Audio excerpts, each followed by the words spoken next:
Hello दोस्तों, मैं जयप्रकाश पटेल स्वागत करता हूं आप सभी का अपने यूट्यूब चैनल आगमन स्टडी पॉइंट में।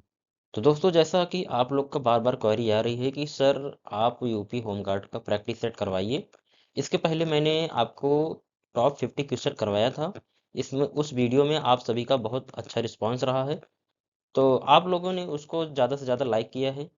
तो आप लोग को फिर मांग है कि सर प्रैक्टिस सेट करवाइए, तो आप लोग के सामने हम टॉप 50 क्वेश्चन फिर से लाए हैं, जो एग्जाम की दृष्टि से बहुत ही महत्वपूर्ण रहेगा। ये जीएस का सारे क्वेश्चन, क्योंकि आपको पता है दोस्तों, यूपी होमगार्ड में इस बार जो है मैथ तो पूछा ही नहीं जाएगा। इस सिलेबस में क्या, इसमें आयोग ने मैथ को हटा दिया गया है। मैथ को हटा दिया है, आपके सिलेबस में मैथ है नहीं। तो आपका मेन पर्पज क्या है? जीएस को स्ट्रॉन्ग करना।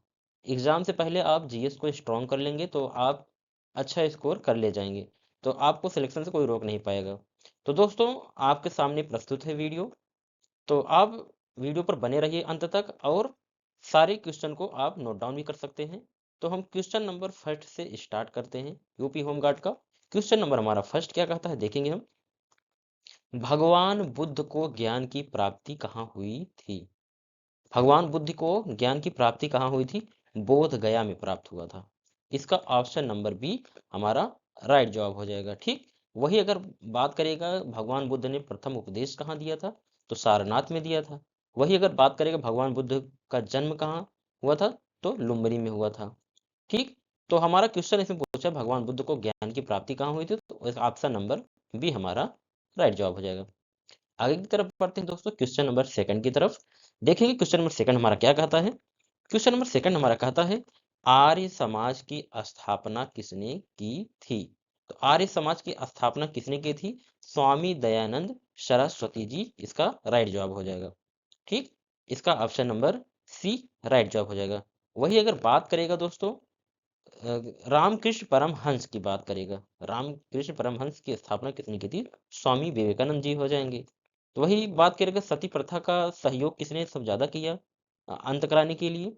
इसमें तो अगर बात करेगा सती प्रथा का अंत किसने करा, तो लॉर्ड विलियम बेंटिक हो जाएगा। उनका उन्होंने उसको आगे ले गए और उन्होंने उसको बंद किया, लेकिन उसमें सबसे ज्यादा सहयोग किसका रहा? राजा राम मोहन राय की बात हो जाएगी उसमें। तो दोस्तों, हम क्वेश्चन नंबर थर्ड की तरफ ले चलते हैं। क्वेश्चन नंबर थर्ड हमारा क्या कहता है, देखेंगे। क्वेश्चन नंबर थर्ड हमारा कहता है, भारत की मुख्य भूमि का दक्षिणतम किनारा कौन सा है? दोस्तों, ये हमारा अगर भारत का मैप है, देखिए आपके सामने मैं मैप बना दे रहा हूँ। आप सपोज करिए ये हमारा मैप हो गया भारत का। ये हमारा मैप हो गया, देखेंगे। ये हमारा मैप हो गया दोस्तों। मैप ये हमारा हो गया। ठीक, ये हमारा मैप हो गया। इसमें बात कर रहा है भारत की मुख्य भूमि का दक्षिणतम किनारा, मतलब ये क्या है? उत्तर का सबसे उच्चतम शिखर है भारत देश का। ये दक्षिणतम का सबसे किनारा पूछ रहा है। और ये हमारा पश्चिमी का सबसे किनारा है भारत देश का। और ये हमारा क्या है? सबसे पूर्वी किनारा है। ठीक, अगर हम बात करते हैं सबसे उत्तरी की बात, तो उत्तरी में हमारा इंदिरा कॉल हो जाएगा। इंदिरा कॉल हो जाएगा। वही हम दक्षिणी की बात करते हैं तो इंदिरा पॉइंट हो जाएगा। ठीक, इंदिरा कॉल और इंदिरा पॉइंट हो जाएगा। ठीक, तो इसमें थर्ड में हमारा क्वेश्चन नंबर थर्ड में हमारा राइट जवाब क्या हो जाएगा? क्या पूछा? भारत की मुख्य भूमि का दक्षिणतम किनारा पूछा है। ठीक, डिब्रूगढ़ से कन्याकुमारी, एक चलते कन्याकुमारी ये हमारा होगा। लेकिन अगर सबसे दक्षिणतम कहेगा तो ये हमारा है, तो आपको पता है यहाँ हमारा सबसे, ये हमारा क्या है, यहाँ पर अंडमान निकोबार द्वीप समूह हो जाता है। ठीक, अगर इसमें क्या है, मुख्य भूमि कहा है, तो मुख्य भूमि कहा है तो मुख्य भूमि हमारा यही है। अगर सबसे किनारा की बात कही जाएगा तो यहाँ हमारा हो गया। तो यहाँ हमारा क्या हो जाएगा?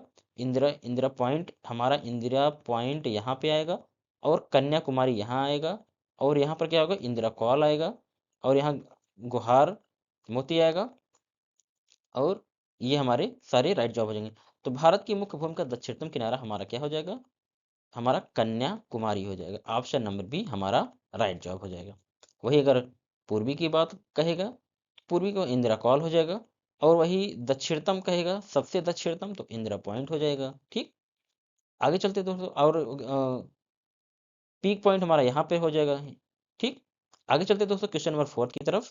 क्वेश्चन नंबर 4 हमारा कहता है, भारत में सबसे पहले सूर्य किस देश में निकलता है? ऑप्शन दिए गए हैं आपके सामने, आपको इसका राइट जवाब बताना है। क्वेश्चन नंबर 4 का हमारा राइट जवाब हो जाएगा option number C, Arunachal Pradesh. Arunachal Pradesh ये सबसे पूर्वी राज्य है भारत देश का। यहाँ पर सबसे पहले सूर्य का किरण की रोशनी यहाँ पर आती है। तो कहा है भारत में सबसे पहले सूर्य की किरण किस राज्य में निकलता है? तो अरुणाचल प्रदेश में निकलता है। ठीक, ये हमारा ऑप्शन नंबर सी राइट जवाब हो जाएगा। दोस्तों क्वेश्चन नंबर और सबसे अंत कहेगा सबसे लास्ट में तो गुजरात हो जाएगा। ठीक, सबसे बाद में क्वेश्चन नंबर हम 5 की तरफ बढ़ते हैं दोस्तों। क्वेश्चन नंबर 5 हमारा क्या है? इंसुलिन का प्रयोग किस बीमारी के उपचार में होता है? क्वेश्चन नंबर 5 का राइट जवाब हमारा हो जाएगा ऑप्शन नंबर बी, मधुमेह। मधुमेह बीमारी में। ठीक, हमारा ऑप्शन नंबर बी राइट जवाब हो जाएगा। और इसमें बात करेंगे मलेरिया, तो ये जो है मादा मच्छर के काटने से होता है। ठीक, आगे चलते हैं दोस्तों क्वेश्चन नंबर हम 6 की तरफ। 6 हमारा कहता है, बिहू किस राज्य का प्रसिद्ध त्योहार है? बिहू किस राज्य का बताइए। क्वेश्चन नंबर 6 हमारा राइट जवाब हो जाएगा असम। बिहू असम का है प्रसिद्ध त्योहार। ऑप्शन नंबर सी इसका राइट जवाब हो जाएगा। ठीक दोस्तों, क्वेश्चन नंबर दोस्तों हम 7 की तरफ बढ़ते हैं। क्वेश्चन नंबर 7 हमारा क्या कहता है देखेंगे। क्वेश्चन नंबर 7 हमारा कहता है, कौन सा विटामिन आंवले में प्रचुर मात्रा में पाया जाता है? तो विटामिन सी पाया जाता है। दोस्तों इसके पहले वीडियो में ये क्वेश्चन एक बार पूछा गया था, फिर आपको बता दिया जाए कि विटामिन सी सबसे ज़्यादा किस फल में पाया जाता है? तो आंवले में पाया जाता है। और बात किया जाएगा, अगर हम करेंगे सेब से कंपेयर, ये हमारे यहाँ मान लीजिए सेब है। ठीक, अगर मान लीजिए ये हमारा सेब है और यहाँ हमारा ये आंवला है। सेब इतना बड़ा सा है, अगर हम 3 सेब खाएंगे और 1 आंवला खाएंगे, मतलब 3 सेब के बराबर 1 आंवले में विटामिन सी पाया जाता है। इसलिए जो है आंवला प्रचुर स्रोत है विटामिन सी का। दोस्तों अगर बात किया जाएगा, क्वेश्चन पूछेगा आंवले का सर्वाधिक उत्पादन कहाँ पे होता है भारत देश में? तो आंवले का उत्पादन सर्वाधिक उत्तर प्रदेश के प्रतापगढ़ जिले में होता है। तो हमारा विटामिन सी इसमें राइट जवाब हो जाएगा। और विटामिन ए में, विटामिन ए की बात करेगा तो पपीता में सबसे ज़्यादा विटामिन ए पाया जाता है। ठीक, वही विटामिन डी किस में पाया जाता है? इसको हार्मोन्स कहते हैं, हार्मोन्स विटामिन। विटामिन डी इसमें सूर्य की किरण से हमको विटामिन डी मिलता है। ठीक, वही विटामिन बी में, विटामिन बी में हमारे अंडे, मछली, मांस, दूध सारे आ जाएंगे विटामिन बी में। ठीक, वही अगर विटामिन ए की कमी से होने वाला रोग की बात करेगा तो विटामिन ए की कमी से होने वाला रोग का नाम है रतौंधी रोग। विटामिन ए का रासायनिक नाम क्या है? तो विटामिन ए का रासायनिक नाम है रेटिनॉल। ठीक, वही अगर विटामिन बी से होने वाला रोग की बात करेगा, विटामिन बी से बेरी बेरी होता है। इससे होने वाला रोग की बात करेगा तो इससे होने वाला रोग क्या होता है बताइए?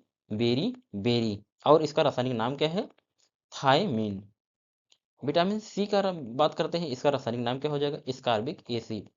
स्कारबिक एसिड। और इससे होने वाला रोग की बात करेगा विटामिन से, तो विटामिन सी की कमी से स्कर्वी रोग होता है। वही डी की बात करेगा, विटामिन डी का रासायनिक नाम क्या है? कैल्सीफेरॉल होता है। वही इससे होने वाला रोग क्या होता है? रिकेट्स रोग हो जाता है, मतलब हड्डियां तिरछी हो जाती है, कमजोर हो जाती हैं। तो उम्मीद करता हूँ दोस्तों ये 7 वाला क्वेश्चन आपको प्रॉपर अच्छे से एकदम समझ में आ गया होगा। अब हम नेक्स्ट क्वेश्चन की तरफ बढ़ते हैं, क्वेश्चन नंबर 8 की तरफ। क्वेश्चन नंबर 8 हमारा क्या कहता है देखेंगे। क्वेश्चन नंबर 8 हमारा कहता है, भारत का प्रथम गवर्नर जनरल कौन था? क्वेश्चन नंबर 8 का राइट जवाब क्या हो जाएगा? Option number B, lord William Bentinck इसका राइट जवाब हो जाएगा। भारत का प्रथम governor general lord William Bentinck था। ऑप्शन नंबर बी हमारा राइट जवाब हो जाएगा। वही प्रथम वायसराय की बात करेगा, भारत के प्रथम वायसराय कौन थे? तो लॉर्ड कैनिंग जी हो जाएंगे। ठीक, वही लॉर्ड डलहौजी की बात करा जाएगा तो ये प्रथम गवर्नर जनरल थे। ठीक, ये लॉर्ड डलहौजी वाला। और लॉर्ड माउंटबेटन की बात करेगा तो स्वतंत्र भारत का पहला गवर्नर जनरल कौन था? Lord Mountbatten. ठीक, ये स्वतंत्र भारत का। वही अगर बात करेगा स्वतंत्र भारत का प्रथम भारतीय गवर्नर जनरल की बात करेगा तो सी राजगोपालाचारी जी हो जाएंगे। ठीक, आगे चलते हैं दोस्तों। उम्मीद करता हूँ 8वां वाला क्वेश्चन आपका व्याख्या जो किया हूँ अच्छे से समझ में आ गया होगा, आपको कोई दिक्कत अब नहीं होगी। अब क्वेश्चन नंबर 9 की तरफ बढ़ते हैं दोस्तों। क्वेश्चन नंबर 9 हमारा क्या कहता है देखेंगे। क्वेश्चन नंबर 9 कहता है कागज का आविष्कार किस देश में हुआ था। मोस्ट इंपॉर्टेंट ये क्वेश्चन जो है दोस्तों नेट में पूछा गया था, हिस्ट्री वाली क्लास में, हिस्ट्री वाले सब्जेक्ट में पूछा गया था, कागज का आविष्कार किस देश में हुआ था। तो इसका राइट जवाब क्या हो जाएगा, 9 का हमारा राइट जवाब हो जाएगा ऑप्शन नंबर बी, चीन में हुआ था। इसका ऑप्शन नंबर बी हमारा राइट जवाब हो जाएगा। दोस्तों क्वेश्चन नंबर हम 10 की तरफ बढ़ते हैं।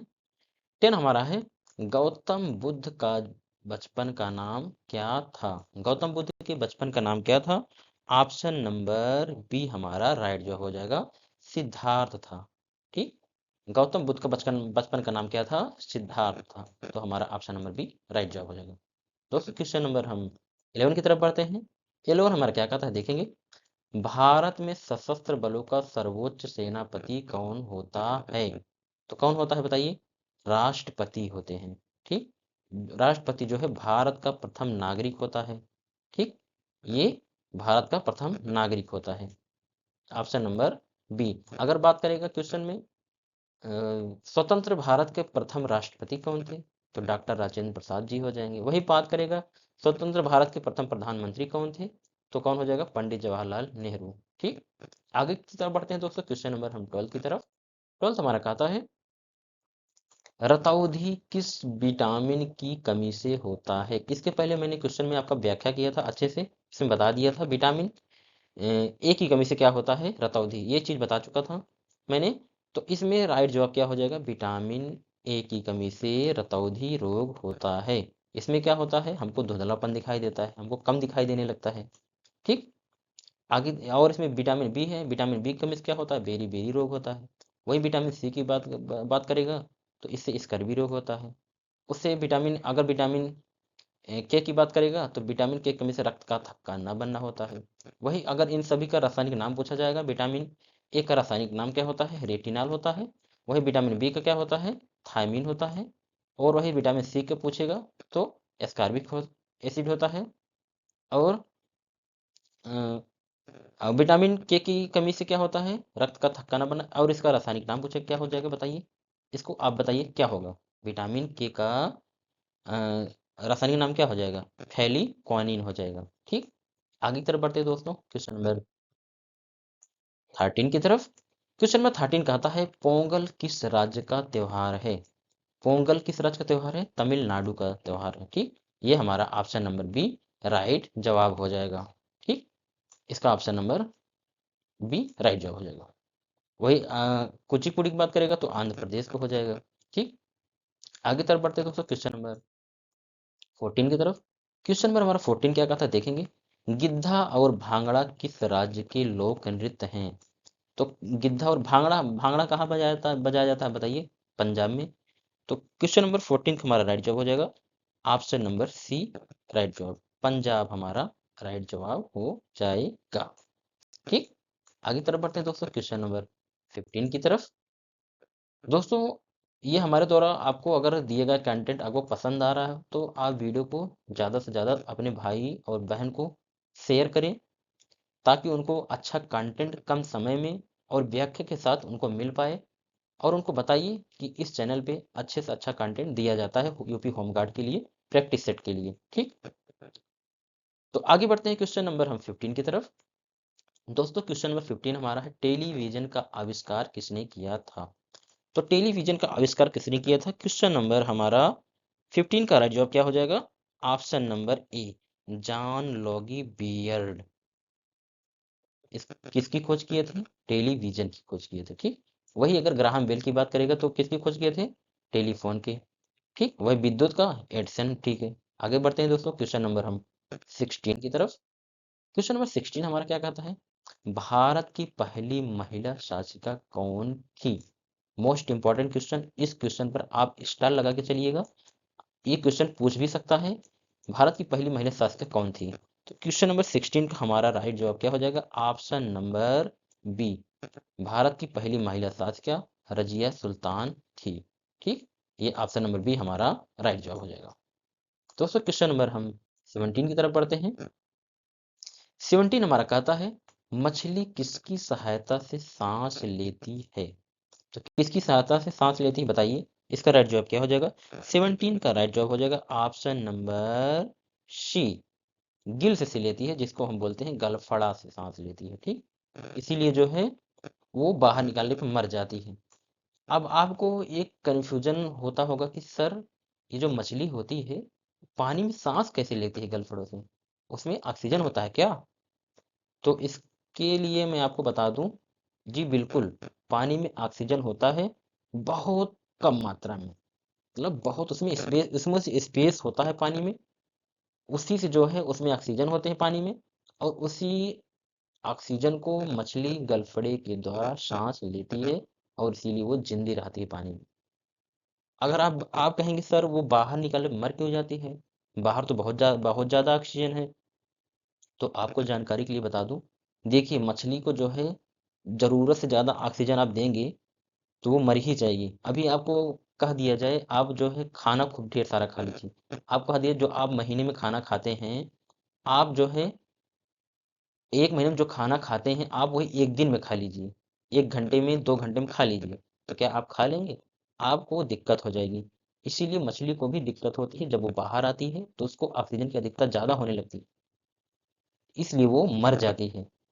तो इसके लिए जो है मछली को सबसे ज़्यादा ज़रूरत है पानी की, पानी में वो जो है अपनी आवश्यकता के अनुसार वो ऑक्सीजन लेती है। तो उम्मीद करता हूँ दोस्तों ये वाला क्वेश्चन आपको अब समझ में आ गया होगा। अब आपको आज के बाद मछली वाला जो है, जो सांस लेने वाली बात होती है, आप कभी भूलेंगे नहीं अपनी लाइफ में, ठीक। दोस्तों क्वेश्चन नंबर हम 18 की तरफ बढ़ते हैं। दोस्तों क्वेश्चन नंबर हमारा 18 क्या कहता है? इंकलाब जिंदाबाद का नारा किसने दिया था? तो बताइए, इंकलाब जिंदाबाद का नारा किसने दिया था? ये हमारे एक साहनी जी थे, उन्होंने नारा दिया था, लेकिन उसको आगे बढ़ाने का काम किसने किया था, उसको विस्तार किसने किया था? भगत सिंह। वो हमारा ऑप्शन में नहीं है, तो हमारा ऑप्शन नंबर सी हो जाएगा राइट जवाब, ठीक। ऑप्शन नंबर सी हमारा राइट जवाब हो जाएगा। आगे की तरफ बढ़ते हैं दोस्तों, क्वेश्चन नंबर 19 की तरफ। मोस्ट इंपॉर्टेंट क्वेश्चन है, जलियांवाला बाग हत्याकांड कब व कहाँ हुआ था? तो कहाँ हुआ और कहाँ हुआ तो बताइए। ये हुआ था पंजाब के अमृतसर में 1919, 13 अप्रैल 1919 को ईस्वी को हुआ था। इसका ऑप्शन नंबर ए हमारा राइट जवाब हो जाएगा। इसमें बहुत सारे लोग मारे गए थे, ठीक। आगे की तरफ बढ़ते हैं, एक गोली चलाने का आदेश किसने दिया था? जनरल डायर ने आदेश दिया था। पंजाब में अमृतसर में जो है वहाँ पे भारतीय लोगों द्वारा वहाँ पर सभा हो रही थी। सैफुद्दीन किचलू जो दो क्रांतिकारी नेता थे उनको जो है गिरफ्तार कर लिया गया था, ठीक। उसके बाद जो है इन लोगों ने धरना दिया, धरना देने के लिए जो है एक जगह वहाँ पर इकट्ठा हुए। तो जनरल डायर को लगा कि ये लोग हमारे खिलाफ जो षड्यंत्र रच रहे हैं, तो उन्होंने इसीलिए जो है भारतीयों के ऊपर गोली चलाने का आदेश दे दिया। जनरल डायर ने और पुलिस ने अंधाधुंध गोलियां चला दी, उसमें जो है बहुत सारे लोग, सैकड़ों लोग जो है मारे गए। तो उसमें बच्चे, महिलाएं, बूढ़े, बुजुर्ग, नौजवान सारे लोग उसमें उपस्थित थे, सारे लोग उसमें मर गए। बहुत सारे लोग जब भागने लगे तो वहां पे एक कुआं था, कुआं में बहुत सारे लोग गिर के मर गए। तो ये हमारा घटना बहुत दर्दनाक हुआ था हमारे भारत देश के लिए। तो क्वेश्चन ये नंबर 19 आपको बहुत अच्छे से समझ में आ गया होगा। दोस्तों क्वेश्चन नंबर हम 20 की तरफ बढ़ते हैं। 20 हमारा क्या कहता है देखेंगे। 20 हमारा कहता है 1939 ईस्वी में कांग्रेस छोड़ने के बाद सुभाष चंद्र बोस ने किस दल की स्थापना की? तो इसका राइट जवाब क्या हो जाएगा?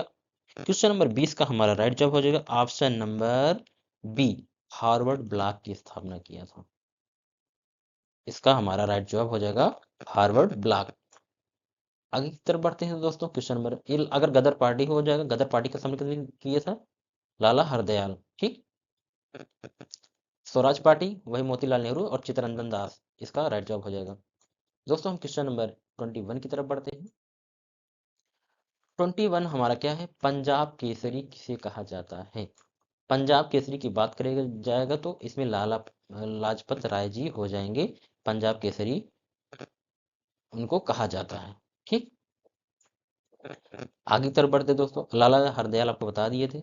आगे की तरफ बढ़ते हैं, क्वेश्चन नंबर हम 22 की तरफ। सैंडर्स की हत्या किसने की थी? ये मोस्ट इंपॉर्टेंट है। क्वेश्चन नंबर 22 की किसने किया था बताइए? सांडर्स हत्या किसने किया था? भगत सिंह ने किया था। ठीक, इसीलिए जो है इनको फांसी पर भी लटका दिया गया था। ठीक है, ये ऑप्शन नंबर सी हमारा राइट जवाब हो जाएगा। दोस्तों क्वेश्चन नंबर हम 23 की तरफ बढ़ते हैं। 23 हमारा क्या कहता है देखेंगे। 23 कहता है 1857 ईस्वी के विद्रोह में किसने अपना बलिदान सबसे पहले दिया था? बताइए किसने सबसे पहले बलिदान दिया था? जो 1857 क्रांति हुई थी, ठीक, उसमें सबसे पहले बलिदान देने वाला इंसान कौन था बताइए? तात्या तोपे थे, मंगल पांडे थे, रानी लक्ष्मीबाई थी, बहादुर शाह जफर था। कौन थे बताइए? उसमें मंगल पांडे जी थे। ऑप्शन नंबर बी हमारा राइट जवाब हो जाएगा। दोस्तों क्वेश्चन नंबर हम 24 की तरफ बढ़ते हैं। 24 हमारा कहता है भारत की पहली महिला राज्यपाल कौन थी? मोस्ट इंपॉर्टेंट क्वेश्चन है।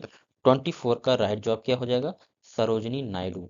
भारत की पहली महिला अगर राज्यपाल की बात करेगा तो कौन हो जाएगा? Sarojini Naidu. Option number B हमारा राइट जवाब हो जाएगा।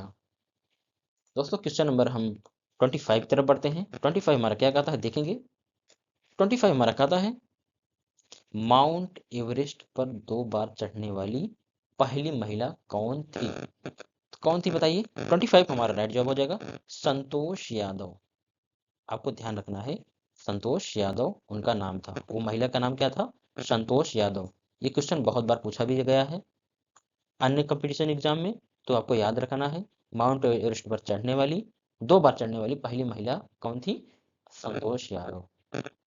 ठीक, दोस्तों क्वेश्चन नंबर हम 26 की तरफ बढ़ते हैं। 26 हमारा कहता है ब्रह्म समाज की स्थापना किसके द्वारा की गई थी? ब्रह्म समाज की स्थापना किसके द्वारा की गई थी? राजा राममोहन राय के द्वारा की गई थी। तो ऑप्शन नंबर बी हमारा राइट जवाब हो जाएगा। दोस्तों क्वेश्चन नंबर हम 27 की तरफ बढ़ते हैं। 27 अगर इसमें आपकी बात किया जाएगा रामकृष्ण परमहंस की बात करेगा तो इसमें स्वामी विवेकानंद जी हो जाएंगे। आगे तरफ बढ़ते हैं दोस्तों क्वेश्चन नंबर 27 की तरफ। 27 हमारा कहता है वेदों की ओर लौटो का नारा किसने दिया था? मोस्ट इंपॉर्टेंट क्वेश्चन है। 27 का हमारा राइट जवाब क्या हो जाएगा बताइए? वेदों को ओर लौटो का नारा किसने दिया था? दयानंद सरस्वती जी दिए थे। सबको पता है, बहुत सरल क्वेश्चन है। तो इसका राइट जवाब हो जाएगा ऑप्शन नंबर सी। दोस्तों हम अब आगे क्वेश्चन की तरफ बढ़ते हैं 28 की तरफ। 28 हमारा क्या कहता है देखेंगे। 28 कहता है रामकृष्ण मिशन की स्थापना किसने की थी? तो रामकृष्ण मिशन की स्थापना हम आपको बता चुके हैं इसके पहले। किसने की थी बताइए? स्वामी विवेकानंद। इसका राइट जवाब हो जाएगा option number A, Swami Vivekananda ji Ramakrishna Mission की स्थापना की थी। दोस्तों क्वेश्चन नंबर हम 29 की तरफ बढ़ते हैं। मोस्ट इंपॉर्टेंट क्वेश्चन है वास्को डिगामा भारत कब आया था? बताइए कब आया था? 1498 ईस्वी में आया था, सबको पता है। तो इसका राइट जवाब हो जाएगा ऑप्शन नंबर बी हमारा राइट जवाब हो जाएगा। दोस्तों क्वेश्चन नंबर हम 30 की तरफ बढ़ते हैं। 30 हमारा कहता है वास्को डिगामा कहाँ का रहने वाला था? कहाँ का रहने वाला था? पुर्तगाल का रहने वाला था। पुर्तगाल से आया था वो। ऑप्शन नंबर बी हमारा राइट जवाब हो जाएगा। उम्मीद करता हूँ दोस्तों आपको हमारे द्वारा दिया गया कंटेंट अच्छे से समझ में आ रहा होगा और व्याख्या अच्छे से समझ में आ रहा होगा। तो अगर आपको अच्छे से समझ में आ रहा है तो वीडियो को लाइक भी करिए और सब्सक्राइब कर लीजिए अगर आप सब्सक्राइब ना किए हो, अगर आपको कंटेंट पसंद आ रहा हो। और अपने भाई बहन के पास शेयर करिए क्योंकि मोस्ट इंपॉर्टेंट क्वेश्चन आपके सामने प्रस्तुत हो रहा है। दोस्तों क्वेश्चन नंबर हम 31 की तरफ बढ़ते हैं। 31 हमारा क्या कहता है हवा महल कहाँ स्थित है? मोस्ट इंपॉर्टेंट क्वेश्चन ये भी है। 31 का हमारा राइट जवाब क्या हो जाएगा? जयपुर में। ठीक, हमारा जयपुर ये जो है राइट जवाब हो जाएगा। जयपुर कहाँ है? राजस्थान की राजधानी है। ठीक है, आगे तरफ बढ़ते हैं दोस्तों। क्वेश्चन नंबर हमारा 32 क्या है? सिख धर्म का संस्थापक किस सिख गुरु को माना जाता है? तो इसका राइट जवाब क्या हो जाएगा? तो इसका राइट जवाब क्या हो जाएगा? 32 का हमारा राइट जवाब हो जाएगा ऑप्शन नंबर बी। सिख गुरु का संस्थापक किस सिख गुरु को माना जाता है? गुरु नानक को माना जाता है। तो ऑप्शन नंबर बी हमारा राइट जवाब हो जाएगा। आगे तरफ देखते हैं दोस्तों क्वेश्चन नंबर हम ये हमारा क्या है सिखों का प्रमुख त्योहार कौन सा है? इसमें ऑप्शन आगे सामने दे दिया गया है, बताइए। सिखों का प्रमुख त्योहार क्या है? बैसाखी है। ऑप्शन नंबर सी इसमें राइट जवाब हो जाएगा। दोस्तों क्वेश्चन नंबर हम 34 की तरफ बढ़ते हैं। 34 हमारा क्या कहता है? लौह पुरुष किस महापुरुष को कहा जाता है? तो लौह पुरुष किस महापुरुष को कहा जाता है? सरदार वल्लभ भाई पटेल। लौह पुरुष को सरदार मतलब सरदार की उपाधि किसने दिया था बताइए? सरदार की उपाधि उन्होंने किसने दिया? बरदोली की महिलाओं ने दिया था। उन्होंने लौह पुरुष भी कहा। क्यों? क्योंकि जितने हमारे देसी रियासतों हैं, भारत जो हमारा अखंड भारत आज है, भारत को मिलाने का काम किसने किया था? सरदार पटेल जी किए थे। ठीक, आगे तरफ बढ़ते हैं। दोस्तों क्वेश्चन नंबर हम 35 की तरफ। 35 हमारा क्या कहता है देखेंगे। नेताजी किस महापुरुष को कहा जाता है? नेताजी सुभाष चंद्र बोस को कहा जाता है। कहते नहीं नेताजी सुभाष चंद्र बोस। तो ऑप्शन नंबर इसमें भी हमारा राइट जवाब हो जाएगा। ठीक, गीता रचना गीता रहस्य एक आता है, पूछा बच जाता है, मोस्ट इम्पोर्टेंट वो भी। गीता रहस्य किसकी रचना है? बाल गंगाधर तिलक की। वही लाल बहादुर शास्त्री। इसका इसके विषय में आप बताएं कमेंट बॉक्स में, लाल बहादुर शास्त्री की क्या विशेषता है। आगे तरफ बढ़ते हैं दोस्तों क्वेश्चन नंबर 36 की तरफ। 36 हमारा है, दिल्ली स्थित लाल बहादुर शास्त्री की समाधि का क्या नाम है? मोस्ट इम्पोर्टेंट क्वेश्चन है। कभी गांधी जी का जो है समाधि स्थल का नाम पूछता है, कभी जो है ये लाल बहादुर शास्त्री का पूछता है। इन सब का बहुत बार पूछा जाता है, कभी स्वामी विवेकानंद का पूछा जाता है, गौतम बुद्ध का पूछा जाता है। तो आपको इन सभी का याद रखना है, क्योंकि ये क्वेश्चन बहुत बार पूछे जाते हैं। तो 36 में हमारा राइट जवाब क्या हो जाएगा? Vijay Ghat. Option number B हमारा राइट जवाब हो जाएगा। लाल बहादुर शास्त्री की समाधि स्थल का क्या नाम था? विजय घाट था। आप गलती नहीं करेंगे, तुरंत आप बताएंगे। दोस्तों क्वेश्चन नंबर हम 37 की तरफ बढ़ते हैं। 37 हमारा क्या कहता है? महाभारत के रचयिता कौन है? तो महाभारत के रचयिता कौन है? 37 हमारा राइट जवाब क्या हो जाएगा? ऑप्शन नंबर बी महर्षि वेद व्यास जी हैं। महाभारत के रचयिता कौन है? महर्षि वेद व्यास जी हैं। ठीक, ये हमारा राइट जवाब हो जाएगा। ठीक, और रामायण की रचना किसने की थी? महर्षि वाल्मीकि ने किया था। ठीक, वही हमारा कालिदास क्या है? उनकी कुमार संवत, विक्रम संवत जो दिया गया है, ये सारे रचनाएं उनकी जो है, संवाद कौमुदी, सारी रचनाएं कालिदास जी की हैं। ठीक, आगे तरफ बढ़ते हैं दोस्तों। ज्ञान शाकुंतलम भी इनकी रचना है कालिदास की। आगे तरफ बढ़ते हैं दोस्तों क्वेश्चन नंबर हम 38 की तरफ। 38 हमारा कहता है अर्थशास्त्र नामक पुस्तक किसने लिखी थी? ये बहुत इंपॉर्टेंट क्वेश्चन बन जाता है। तो किसने लिखा था बताइए? चाणक्य जी ने लिखे थे। चाणक्य को और किस नाम से जानते हैं? कौटिल्य। इनका नाम कौटिल्य भी था। ठीक, ये हमारा राइट जवाब हो जाएगा 38 का ऑप्शन नंबर ए चाणक्य। दोस्तों क्वेश्चन नंबर हम 39 की तरफ बढ़ते हैं। 39 हमारा कहता है जय जवान जय किसान का नारा किसने दिया था? बताइए किसने दिया था? मोस्ट इंपॉर्टेंट क्वेश्चन है, बहुत बार पूछा गया है। नारे से क्वेश्चन पूछे जाते हैं, नारे से क्वेश्चन पूछे जाते हैं। ये वाला जो आपका नारा दिया गया है मोस्ट इंपॉर्टेंट क्वेश्चन है। तो 39 हमारा राइट जवाब क्या हो जाएगा? लाल बहादुर शास्त्री। ठीक, जय जवान जय किसान का नारा किसने दिया था? लाल बहादुर शास्त्री जी दिए थे। तो इसका राइट जवाब हो जाएगा ऑप्शन नंबर सी। आगे तरफ बढ़ते हैं दोस्तों क्वेश्चन नंबर 40 की तरफ। 40 हमारा कहता है संविधान सभा का अस्थायी अध्यक्ष कौन था? बताइए, अगर अस्थायी अध्यक्ष की बात करेगा तो कौन हो जाएगा? डॉक्टर राजेंद्र प्रसाद। वही अस्थायी की बात करेगा तो कौन हो जाएगा? डॉक्टर ओ अस्थायी की बात करेगा सच्चिदानंद सिन्हा हो जाएगा। ठीक, वही प्रारूप समिति के अध्यक्ष पूछा जाएगा तो कौन हो जाएंगे? डॉक्टर अम्बेडकर साहब हो जाएंगे। अस्थायी की बात करेगा सच्चिदानंद, बताया आपको। ठीक, आगे तरफ बढ़ते हैं दोस्तों क्वेश्चन नंबर 41 की तरफ। 41 हमारा क्या कहता है देखेंगे। 41 कहता है संविधान सभा की प्रारूप समिति के अध्यक्ष कौन थे? अभी इसके पहले मैं आपको बता दिया ना, प्रारूप समिति के अध्यक्ष कौन थे? डॉक्टर भीमराव अम्बेडकर जी थे। तो ऑप्शन नंबर बी हमारा राइट जवाब हो जाएगा। 41 में ऑप्शन नंबर बी राइट जवाब हो जाएगा। दोस्तों क्वेश्चन नंबर हम 42 की तरफ बढ़ते हैं। मोस्ट इंपोर्टेंट क्वेश्चन है, विश्व रेड क्रॉस दिवस किस तारीख को मनाया जाता है? 42 का हमारा राइट जवाब हो जाएगा ऑप्शन नंबर क्या, आप बताइए? 8 मई को मनाया जाता है। विश्व रेड क्रॉस दिवस कब मनाया जाता है? 8 मई को मनाया जाता है। तो इसका ऑप्शन नंबर ए राइट जवाब हो जाएगा। दोस्तों क्वेश्चन नंबर हम 43 की तरफ बढ़ते हैं। मोस्ट इंपोर्टेंट क्वेश्चन ये भी है, सूर्योदय का देश के नाम से कौन सा देश प्रसिद्ध है? तो कौन सा देश प्रसिद्ध है बताइए? जापान देश प्रसिद्ध है। सूर्योदय का देश जापान देश को कहा जाता है। बचपन से पढ़ते चले आए हैं। तो इसका राइट जवाब क्या हो जाएगा? Option number B. दोस्तों क्वेश्चन नंबर हम 44 की तरफ बढ़ते हैं। 44 हमारा कहता है अंतरराष्ट्रीय महिला दिवस किस तिथि को मनाया जाता है? ये बहुत पूछा जाता है ये भी। 44 का हमारा राइट जवाब क्या हो जाएगा? 44 का राइट जवाब हो जाएगा 8 मार्च। ऑप्शन नंबर ए हमारा राइट जवाब हो जाएगा। अंतरराष्ट्रीय महिला दिवस कब मनाया जाता है? 8 मार्च को मनाया जाता है। ठीक दोस्तों क्वेश्चन नंबर हम 45 की तरफ बढ़ते हैं। 45 हमारा कहता है क्षेत्रफल की दृष्टि से भारत में सबसे छोटा राज्य कौन सा है? देखिए जो हमारा ये हमारा भारत का नक्शा है। आप सपोज करिए ये हमारा भारत का नक्शा है। ठीक ये हम नक्शा बना के आपको बता दे रहे हैं। ये हमारा मान लीजिए भारत नक्शा, सपोज करिए ये हमारा भारत का नक्शा हो गया। ठीक यहाँ पे क्या है? यहाँ पर गुजरात है। ऊपर क्या है? लद्दाख है। यहाँ क्या है? हिमाचल प्रदेश है। यहाँ क्या है? मिजोरम है। यहाँ क्या है? त्रिपुरा है। यहाँ क्या है? सिक्किम है। यहाँ क्या है? गुजरात। गुजरात के नीचे हमारा क्या हो गया? महाराष्ट्र हो गया। महाराष्ट्र के जस्ट नीचे यहाँ छोटा सा क्या हो जाएगा? गोवा राज्य हो जाएगा। ये गोवा का क्षेत्रफल जो है, जो आपको यहाँ हम डार्क कर दे रहे हैं, यहाँ पर गोवा के नीचे यहाँ पर केरल आ जाएगा। केरल के नीचे क्या हो जाएगा? तमिलनाडु आ जाएगा। ठीक तो यहाँ सबसे कम क्षेत्रफल किसका है क्षेत्रफल की दृष्टि से? बताइए।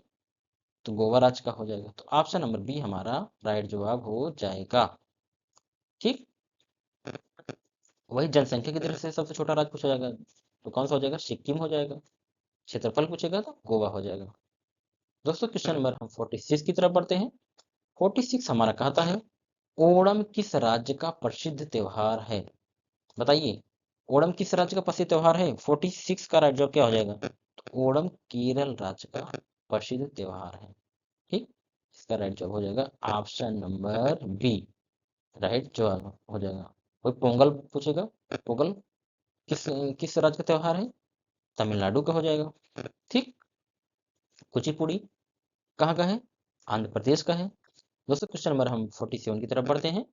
47 हमारा क्या कहता है दिल्ली भारत की राजधानी कब बनी? मोस्ट इंपॉर्टेंट क्वेश्चन है दोस्तों। पूछा जाता है 47 का राइट जवाब क्या हो जाएगा? 1911 में। 1911 में और एक घटना हुई थी, आप बताइए। जन गण मन प्रथम बार कलकत्ता में गाया गया था। कहाँ पे? कलकत्ता में 1911 ईस्वी में। वही भारत की राजधानी कब बनी? 1911 ईस्वी में। हमको नहीं भूलना है। वही वही अगर 1950 की बात करेगा तो हमारा संविधान बन के तैयार कब हुआ था? 26 जनवरी 1950 को तैयार हुआ था।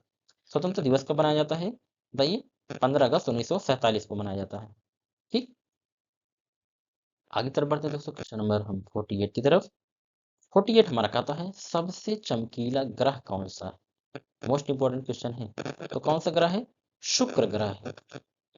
जो हमारे ग्रह होते हैं 8, वो हमारे सबसे चमकीले ग्रह की बात करेगा तो शुक्र ग्रह हो जाएगा।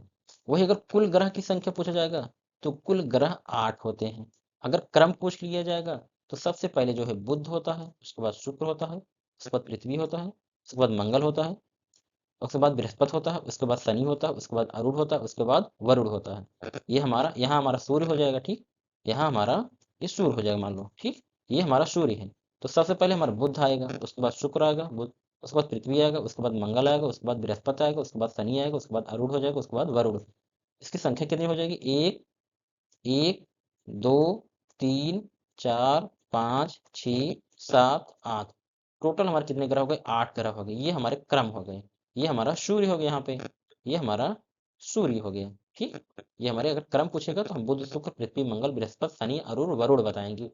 वही सबसे बड़े ग्रह की बात किया जाएगा तो सबसे बड़ा ग्रह हमारा बृहस्पति होता है। वही सबसे नजदीक ग्रह की बात करेगा, सबसे नजदीक ग्रह हमारा बुध होता है। वही सबसे चमकीले ग्रह की बात करेगा तो हमारा शुक्र हो जाएगा। वही अगर जो है सबसे लाल ग्रह की बात करेगा, लाल ग्रह मंगल हो जाएगा। ठीक मंगल ग्रह के 2 उपग्रह होते हैं। कौन? फोबोस और डिमोस होते हैं। वही पूछेगा किन 2 ग्रह के जो है उपग्रह नहीं होते हैं?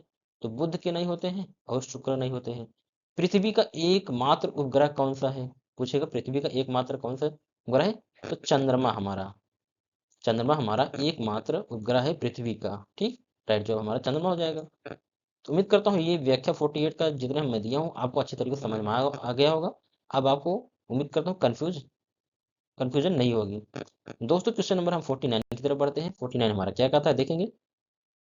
49 हमारा कहता है भारत का राष्ट्रीय पशु कौन सा है।